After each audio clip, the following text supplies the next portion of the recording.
In 1877, Charcot, the great French neurologist, called the shaking palsy maladie de Parkinson, thereby linking the name of the Shoreditch physician with the disease he had described 60 years earlier. Appointed to the Parish of St Leonard's, James Parkinson was a keen observer of the natural world, the political world, and what was then the fast-evolving world of medicine and disease. It was amongst the hectic milieu of inner East London in the early 19th century that James Parkinson recognized the clinical features which are synonymous with the disease which bears his name. This is one of the pamphlets published by Parkinson in 1817, now housed at the Royal College of Surgeons in London. An essay on the shaking palsy could have been bought for 2 or 3 pence. It starts with an almost apologetic preface asking the reader to forgive the author's lack of experimental evidence and pathological examination. In Chapter 1, James Parkinson defines the disease. Involuntary tremulous motion, with lessened muscular power, in parts not in action and even when supported, with a propensity to bend the trunk forwards and to pass from a walking to a running pace, the senses and intellects being uninjured. He then contends, for the first time, that the palsy and the tremor are part of the disease and are not simply non-specific symptoms. He reports 6 illustrative cases.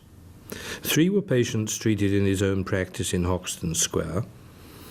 2 were gentlemen he casually met on the street and took the opportunity to speak to. And the 6th was a gentleman only observed at a distance across the busy market streets of Shoreditch, East London. James, the son of a surgeon, was born in 1755 in Hoxton Square, where his father worked and dispensed medicines. He was baptized in St Leonard's Church on April the 29th. The north of Shoreditch was a fashionable residential area populated by religious, academic, scientific and literary figures. Initially with large houses, fashionable squares and numerous almshouses, from the late 18th century was transformed by industrial development and a large number of people, many of them poor, who came to live and work in the area. The transitory life of these labourers and masons who stayed at the local almshouses would have made it unlikely that James could long follow up many of his patients. Number 1 Hoxton Square, where James was born, lived and practised, had 3 stories and a basement, large rooms, fine arches and fireplaces. James would have been able to look out over the private garden in the square, see the spire of St Leonard's Church, observe the ladies and gentlemen parading round the square and glimpse the dingy courtyards around the square's margins. Modern Hoxton Square retains little that would have been recognisable to Parkinson. A mixture of buildings now line the square.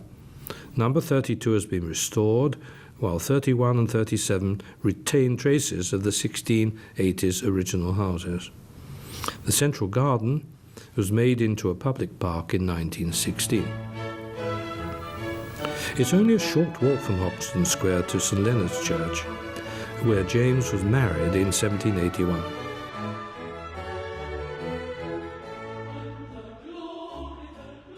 He qualified as a medical practitioner in Edinburgh 4 years later and attended lectures in surgery at the London Hospital in Whitechapel. Throughout his studies, he developed a keen interest in general science and natural phenomena. In 1787, he was called to a house in Crabtree Row, not far from the church. A lightning strike had fatally injured 2 occupants and a bystander. Parkinson noticed an unusual black and pink discoloration of their extremities. The following year, he published his first scientific paper on the effects of lightning. He was a strong advocate for the underprivileged and probably also of the French Revolution. Parkinson's early career was overshadowed by his involvement in a variety of social and revolutionary causes. He published numerous pamphlets under the pen name of Old Hubert that could be bought in St James Square for a penny. Parkinson advocated reform and representation of the people in the House of Commons.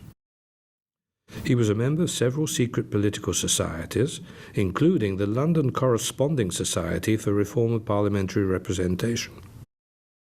In 1794, the society was charged with complicity in an alleged plot to murder King George III, the so-called Popgun plot, and he narrowly avoided conviction for treason.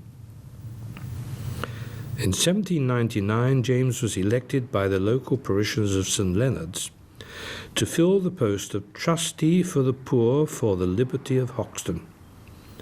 He was responsible for raising funds for the Sunday school and was instrumental in the construction of the building in 1814.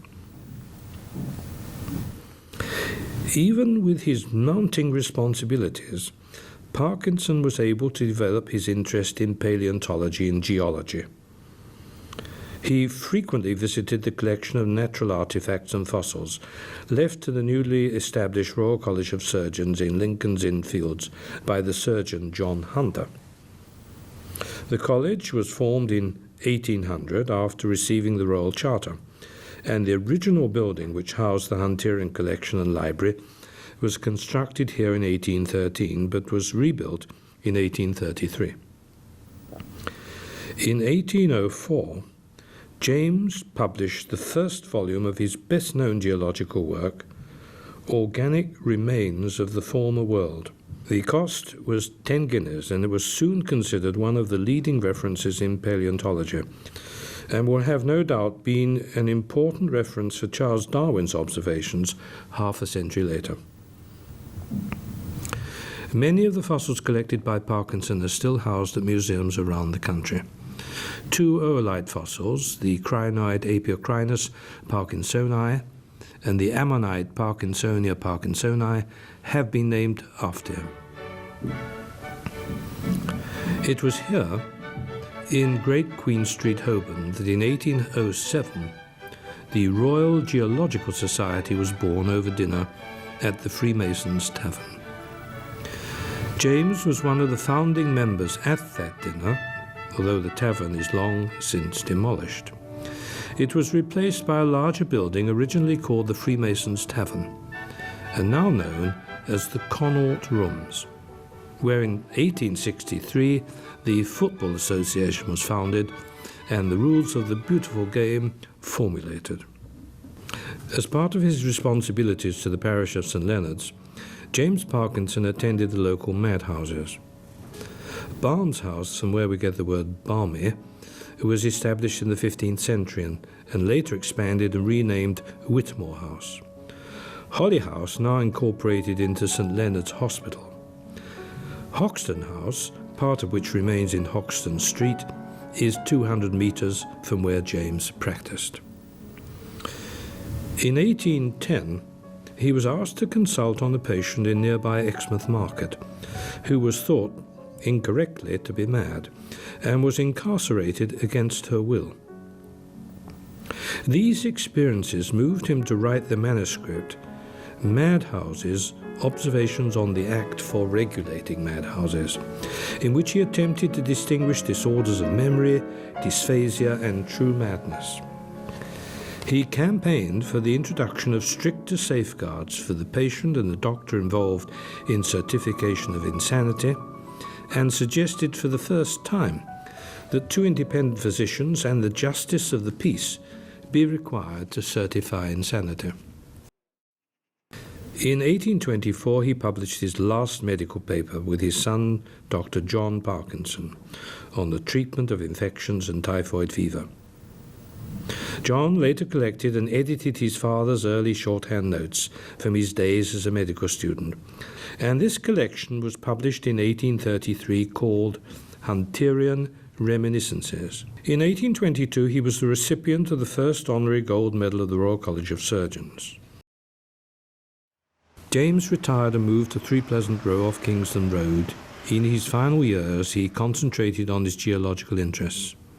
He died of a stroke on December the 21st, 1824, and was buried at St Leonard's Church, Shoredicth. No headstone marks his grave, but a marble plaque was placed in the church in 1955 by the staff of St Leonard's Hospital. James Parkinson hoped that the publication of an essay on the Shaking Palsy in 1817 might excite friends of humanity to extend their researches to this malady. The essay concludes with encouragement for those who were to follow him in the quest for a better understanding of the disease. Before concluding these pages, it may be proper to observe once more that an important object proposed to be obtained by them is the leading of the attention of those who humanely employ anatomical examination in detecting the causes and nature of diseases, particularly to this malady. By their benevolent labours, its real nature may be ascertained, and appropriate modes of relief or even cure pointed out.